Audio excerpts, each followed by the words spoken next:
अस्सलाम वालेकुम दोस्तों, कट टू फिट में खुशामदीद। आज हम इको 401 के लेक्चर नंबर 11 पर बात करेंगे। इस पे हम कंज्यूमर बिहेवियर की जो दूसरी अप्रोच थी, जो कि ऑर्डिनल अप्रोच कहलाती है, इसको ज़ेरे बहस लाएंगे।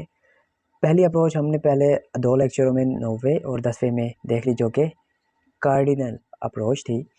ऑर्डिनल अप्रोच के बारे में मैं आपको बता दूं कि इसमें हम जो न्यूमेरिकल वैल्यू है वो असाइन नहीं करते। जैसे मैंने डिफरेंस इनमें बताया था कि कोई भी चीज़ मुझे कितनी पसंद है, ये मैं नहीं बताऊंगा।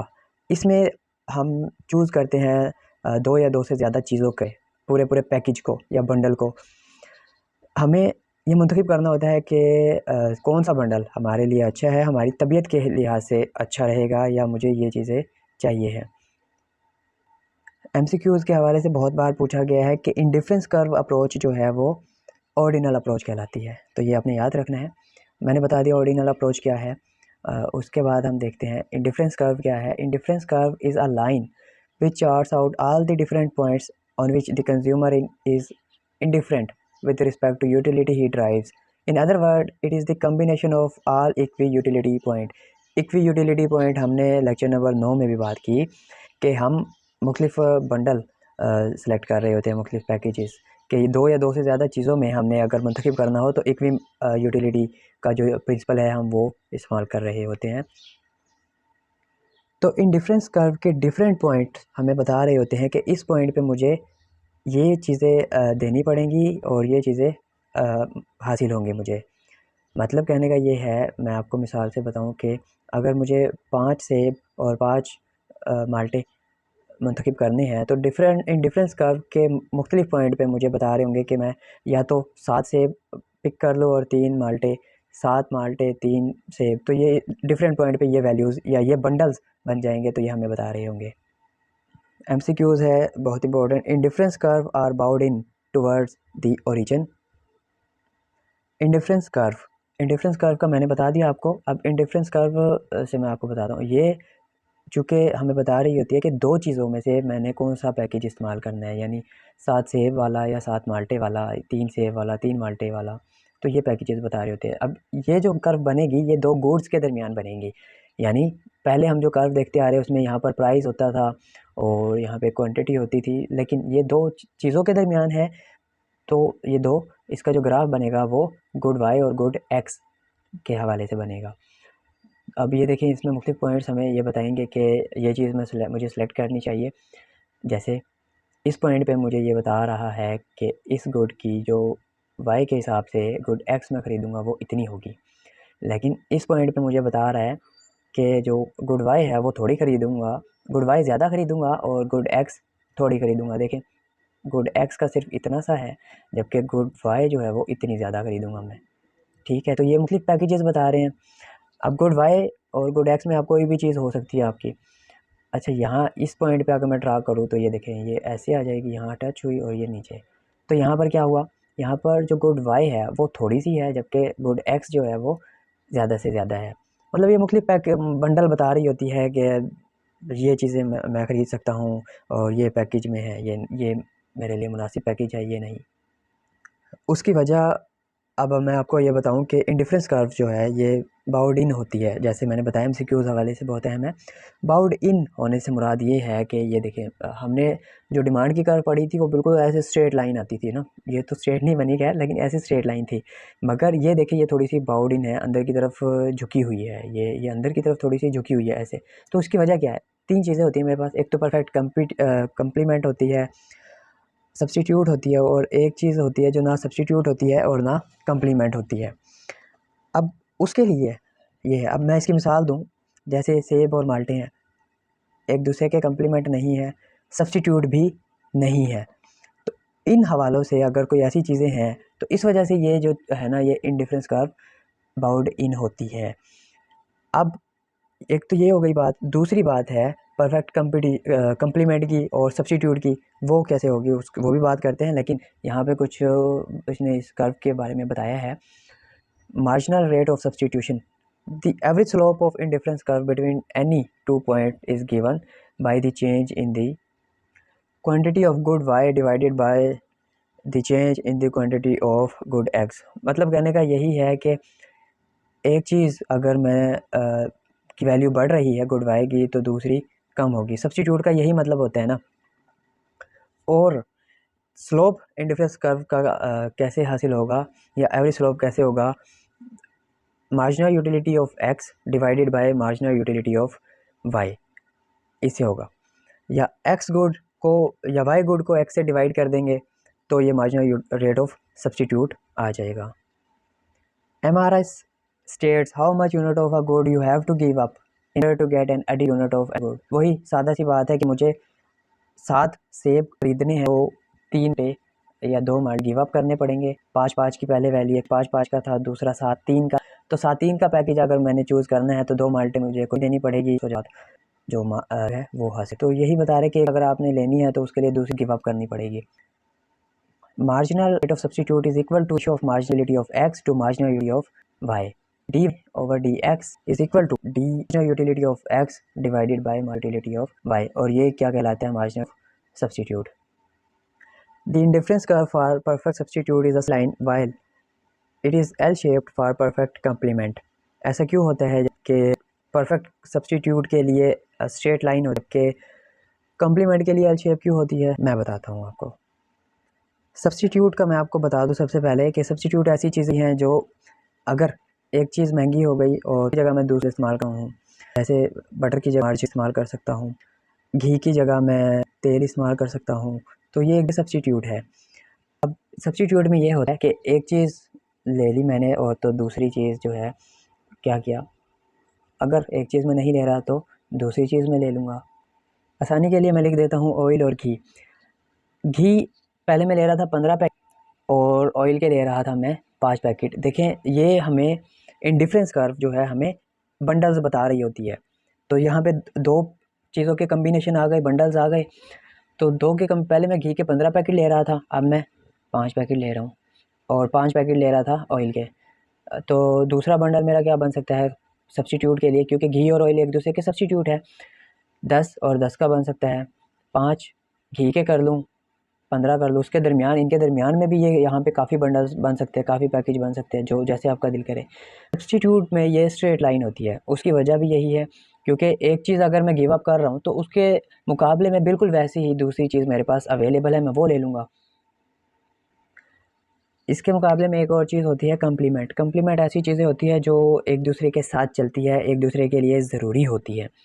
जैसे एक जूते के लिए दूसरा जूता, उसके अलावा बटर और ब्रेड एक दूसरे के लिए ज़रूरी है। सिगरेट के लिए माचिस ज़रूरी है और मेकअप के लिए बुर्श ज़रूरी है। अब देखिए इसमें ये बता रहा है कि पहले मैं 5 पैकेट ब्रेड के ख़रीद रहा था, तो 5 पैकेट ही मैंने बटर के ख़रीदे, ये यहाँ पे ठीक है। ये एक दूसरे के लिए कम्प्लीमेंट है, ब्रेड बगैर बटर के मैं नहीं खा सकता तो मैं ख़रीदूँगा। और दूसरा जो पैकेज हो सकता है वो ये है कि 10 मैंने ब्रेड के ख़रीदे और 10 ही मैंने बटर के, उसके अलावा 15 मैंने बटर के और 15 ही मैंने ब्रेड के ख़रीदे। तो ये मुख्तलिफ़ कम्बिनेशन मेरे पास बन सकते हैं। अब एल शेप ये है कि ये देखिए ये ज़रूरी है एक दूसरे के लिए, मैं बग़ैर बटर के ब्रेड नहीं खा सकता, तो उसके लिए ये ज़रूरी है। जितने पैकेट मैं ब्रेड ख़रीदूँगा उतने ही पैकेट मैं बटर भी ख़रीदूँगा, ठीक है। ये एक आइडेंटिकल कंडीशन है, ऐसा होता नहीं है वैसे, लेकिन परफेक्टली अगर कम्प्लीमेंट है चीज़ें एक दूसरे के तो ये हैंड इन हैंड चलती है कि एक चीज़ अगर मैंने ख़रीदी तो दूसरी लाजमी ख़रीदूँगा। लेकिन हमारे यहाँ परफेक्टली ऐसा होता नहीं है कि मैंने अगर एक पैकेट ब्रेड का ख़रीदा है तो मेरे पास जो बटर पहले का पड़ा हुआ है मैं उसी से गुजारा कर सकता हूँ। तो ये एक आइडेंटिकल कंडीशंस होती हैं, तो इस वजह से ये एल शेप है, वरना जो इंडिफरेंस कर्व आपको बताया बाउडिन शेप वो वैसी होती है, ठीक है। उसके बाद है indifference map shows a number of indifference curve corresponding to different level of utility. A higher indifference curve correspond to higher level of utility. Indifference curve never intersect. Indifference curve जैसे पहले हमने एक कर्व देखी है, तो indifference curve का अगर map है तो वो उसमें मुतअद्दिद 5, 6, 10 जितनी भी यूटिलिटीज़ होंगी उस हवाले से मुख्तलिफ इंडिफरेंस कर्व होगी जो कि मुख्तलिफ लेवल्स बता रही होंगी किसी भी यूटिलिटी का। जो सबसे ऊपर होगी वो हायर लेवल ऑफ यूटिलिटी होगी, जो सबसे नीचे होगी वो लोअर लेवल की होगी। और इंडिफरेंस कर्व एक दूसरे से इंटरसेक्ट नहीं करती। जैसे मैं बताऊं कि अगर एक कर्व बनी हुई है तो दूसरी कर्व उसके साथ नहीं मिलेगी, ऊपर आएगी या नीचे आएगी उसके। बजट लाइन है उसके बाद। Budget line shows various combination of two goods X and Y that can be purchased. Its slope minus P X over P Y is called input price ratio. MCQs के हवाले से इसका slope बार बार पूछा जाता है, बहुत ज़रूरी है। तो इसका स्लोप है minus P X over P Y, और यही slope price input price ratio भी कहलाता है। अब बजट लाइन जो है ये मुख्तलिफ कम्बिनेशन बताता है किसी भी गुड्स के एक्स और वाई के, जो कि आप ख़रीद सकते हैं। जैसे मैंने शुरू में बताया कि आप 5 सेब और 5 माल्टे ख़रीद सकते हैं, 7 सेब और 3 माल्टे ख़रीद सकते हैं, 6 सेब 4 माल्टे ख़रीद सकते हैं। जो भी कम्बिनेशन बन सकते हैं आप वो बनाएं, और ये जो है बजट लाइन हमें ये बताती है। ये है बजट लाइन। देखें ये भी हमें मुख्तलिफ कम्बिनेशन बताएगी, बिल्कुल सादा सी है।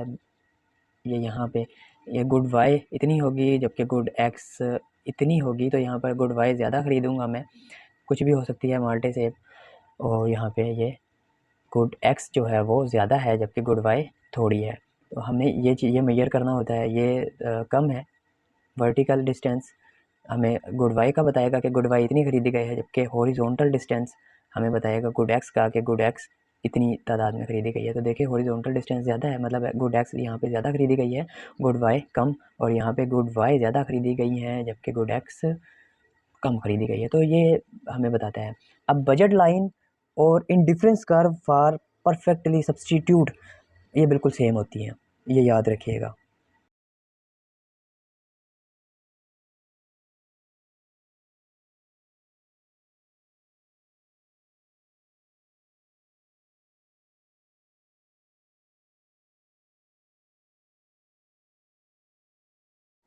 अच्छा, इंडिफरेंस कर्व में और बजट लाइन में फ़र्क क्या हुआ? ये तो दोनों सेम हो गई, दोनों कॉम्बिनेशंस बताती हैं मुझे जो मैं चीज़ें ख़रीद सकता हूँ। जबकि मैं आपको बताता हूँ असल फ़र्क है क्या। इंडिफरेंस कर्व मुझे बताती है मेरी प्लानिंग, कि मैं ये चीज़ें ख़रीदूँगा, ये कॉम्बिनेशन ख़रीदूँगा, 5 सेब और 5 मैंगो वाला कॉम्बिनेशन ख़रीदूँगा। जबकि बजट लाइन मुझे बताती है कि मैं कितनी ख़रीद सकता हूँ, मेरी जेब कितनी गुंजाइश देती है, मेरी इनकम कितनी है। ठीक है, वो वाला कॉम्बिनेशन जो होगा वो बगैर इनकम के होगा, जबकि बजट लाइन मुझे बताएगी कि मैं अपनी इनकम के हिसाब से ये कॉम्बिनेशन ख़रीद सकता हूँ। अब मेरी प्लानिंग तो है कि मैं 50 मैंगो और 50 ऑरेंजेस ख़रीद लूँ, मगर मेरी इनकम मुझे कहती है कि नहीं, आप सिर्फ 15 मैंगोज़ और 10 ऑरेंजेस ही ख़रीद सकते हैं। तो बजट लाइन मुझे ये बताएगी जो कि मैं ख़रीद सकता हूँ, जबकि इंडिफरेंस कर्व मेरी सिर्फ प्लानिंग बताएगी। तो ये आप उम्मीद है आपको इनका फ़र्क पता लग गया होगा। तो बजट लाइन में ये जो लाइन है, यहाँ पे गुड जो वाई है इसके मैक्सिमम यूनिट में ख़रीद सकता हूँ, और गुड यहाँ पे गुड एक्स जो है इसके मैक्सिमम यूनिट ख़रीद सकता हूँ, मतलब इसके दरमियान में चीज़ें ख़रीद सकता हूँ। और इसके दरमियान भी मैं सिर्फ ये वाले कम्बिनेशन चूज़ कर सकता हूँ, इसके दरमियान यहाँ के कम्बिनेशन, जैसे ये मैंने मुख्तलिफ लाइंस आपको ये बताई यहाँ ड्रा करके, ये वाले कम्बिनेशन चूज़ कर सकता हूँ। यहाँ जो भी कम्बिनेशन बनेगा बाहर इस लाइन के इधर, ये मेरी सिर्फ प्लानिंग होगी, ठीक है, इंडिफरेंस कर्व की, लेकिन मैं ये ख़रीद नहीं सकूँगा। मैं एक्चुअली जो ख़रीद सकूँगा वो ये अंदर वाले ख़रीद सकूँगा, ठीक है। अब ये है इसकी इक्वेशन। मैंने आपको बताया कि में कोई भी बात हम करते तो भाई हम ग्राफ से भी वाज़े करते, टेबल से भी, और न्यूमेरिकली भी उसकी इक्वेशन के हिसाब से भी। अब इसकी इक्वेशन में बजट लाइन में हम चीज़ें जो ख़रीदते हैं, एक्चुअली जो चीज़ें हम ख़रीदते हैं वो हम इसका करते ये हैं कि एक एक चीज़ का हम मुकाबला करते हैं। तो पहले एक की वैल्यू निकाल लेते हैं, फिर दूसरे की निकालते हैं, और फिर हम ये डिसाइड करते हैं कि अच्छा मैंने अपनी इनकम का इतना हिस्सा इस चीज़ पे सर्व करना है और अपने इनकम का इतना हिस्सा इस चीज़ के लिए रखना है, ठीक है। तो इस वजह से एक एक चीज़ मैंने इंतखाब किया। अब ये जो है यहाँ पे budget line in terms of Y is equal to A plus B X, ये सिर्फ वाई गुड के हवाले से बात कर रहे हैं। और यहाँ पे जो एम है मेरी टोटल इनकम, मिसाल के तौर पे 10,000 रुपये। अब इस टोटल इनकम का मैंने खर्च करना है, मिसाल अभी चूँकि मेरे पास 2 गुड्स हैं, ये गुड्स मेरे पास 50 भी हो सकती हैं, मेरी चॉइस पर है ना। अभी मैं सिर्फ आसानी के लिए सिर्फ 2 गुड्स का कंपैरिजन कर रहा हूँ, वाई और एक्स का। यहाँ पर के और एल क्या है, के एक्स चीज़ की वैल्यू की कीमत है, और एल जो है ये वाई की कीमत है, ठीक है। अब मतलब y की जो कीमत है वो l है और x की जो कीमत है वो k है, और इन दोनों चीज़ों को ख़रीदने के लिए जो मेरी रकम है वो m है। तो ये हो गया। अब मुझे सिर्फ चाहिए क्या, गुड की वैल्यू या गुड की क्वांटिटी चाहिए कि वाई गुड कितनी तादाद में मेरे पास आ सकती है इस इनकम से। तो मैं क्या करूँगा, जो वाई की वैल्यू होगी वो एक साइड पर रख लूँगा और उसके अलावा जो फालतू चीज़ें होंगी वो दूसरी तरफ कर दूँगा। जैसे यहाँ पे के माइनस के एक्स इधर प्लस था, इधर आके माइनस का हो जाएगा, प्लस एम यहाँ पहले से मौजूद था। अब मुझे सिर्फ उसकी मिकदार चाहिए, वाई इज़ इक्वल है माइनस के एक्स ओवर एल और प्लस एम ओवर एल। तो वाई की वैल्यू मुझे उस वक्त मैसर होगी जब मैं ये कि एक्स की वैल्यू को डिवाइड करूँगा वाई की कीमत से, और एम को भी अपनी टोटल मनी को डिवाइड करूँगा एल से, और इसको जो सिंप्लीफाई करके मेरे पास जो है टोटल क्वांटिटी आ जाएगी। तो ये इसकी थी जनाब वो इक्वेशन। अच्छा, एम ओवर एल ये बता रहा है इंटरसेप्ट है। इंटरसेप्ट क्या होता है? इंटरसेप्ट ये है कि बजट लाइन पे अगर मैं बात करूँ तो जहाँ पे वाई की वैल्यू मैक्सिमम होगी, गुड वाई की मैंने मालूम किया है, तो गुड वाई की यहाँ पे मैक्सिमम वैल्यू होगी वो इंटरसेप्ट होगी। ये यहाँ पे ये देखें, यहाँ पे अभी ये कर्सर है, ये इंटरसेप्ट होगा, ठीक है। जबकि उसके मुकाबले में माइनस के एक्स आया था, ये इंटरसेप्ट होगा, और जो के एक्स आया था के एक्स ओवर एल माइनस के एक्स ओवर एल ये वाला, तो ये होगा इस लाइन का स्लोप, ये इसका स्लोप बताएगा। उसके बाद ये बता रहा है the budget line can shift due to change in total budget and relative price ratio P X over P Y. मतलब ये है कि आपकी अगर इनकम बढ़ जाएगी, टोटल बजट आपका बढ़ गया, तो आप जो कम्बिनेशन है यानी चीज़ें ज़्यादा खरीद सकते हैं। सादा सी बात ये है, ये बताना चाह रहे हैं। तब क्या होगा, जो बजट लाइन होगी वो शिफ्ट हो जाएगी आउटवर्ड बाहर की साइड पे। और अगर relative price ratio changes the slope of budget line change, इसका ही मैं बता देता हूँ कि एक चीज़ के मुकाबले में दूसरी चीज़ की वैल्यू अगर चेंज होती है, कीमत कम या ज़्यादा होती है, तो उसका जो स्लोप है वो चेंज होगा। ये दोनों चीज़ें मैं बता देता हूँ। पहला जो केस था, इनकम शिफ्ट हो गई या इनकम इंक्रीज़ हो गई, तब बजट लाइन आउटसाइड पे शिफ्ट हो गई। जैसे मैंने पहले आपको बताया था कि इसके अलावा यहाँ बाहर चीज़ें नहीं खरीद सकता इससे ज़्यादा। लेकिन अगर इनकम बढ़ गई और टोटल बजट बढ़ गया, तो बजट लाइन यहाँ पे शिफ्ट हो जाएगी, तो पूरी की पूरी, ठीक है। तो बजट लाइन यहाँ शिफ्ट हो गई, मतलब ज़्यादा कम्बिनेशन, ज़्यादा चीज़ें खरीद सकता है कोई भी शख्स। और अगर तो एक चीज़ के हवाले से दूसरी चीज़ की वैल्यू चेंज हो गई, तब स्लोप चेंज होगा। तब स्लोप ये हो जाएगा, हो सकता है यहाँ आ जाए, ठीक है। देखिए पूरी लाइन शिफ्ट नहीं हुई, यहाँ से ये निकली है, और ये सिर्फ इसका स्लोप चेंज हुआ है। हो सकता है इसका स्लोप इनवर्ड हो, यहाँ अंदर की तरफ हो, सही है। तो ये इसका सिर्फ स्लोप चेंज होगा अगर रिलेटिव प्राइस चेंज होती है। तो दोस्तों ये था लेक्चर 11। अगर ये वीडियो आपको पसंद आई है तो लाइक तो बनता है, चैनल को सब्सक्राइब करें। मिलते हैं अगले लेक्चर में, तब तक अल्लाह हाफिज़।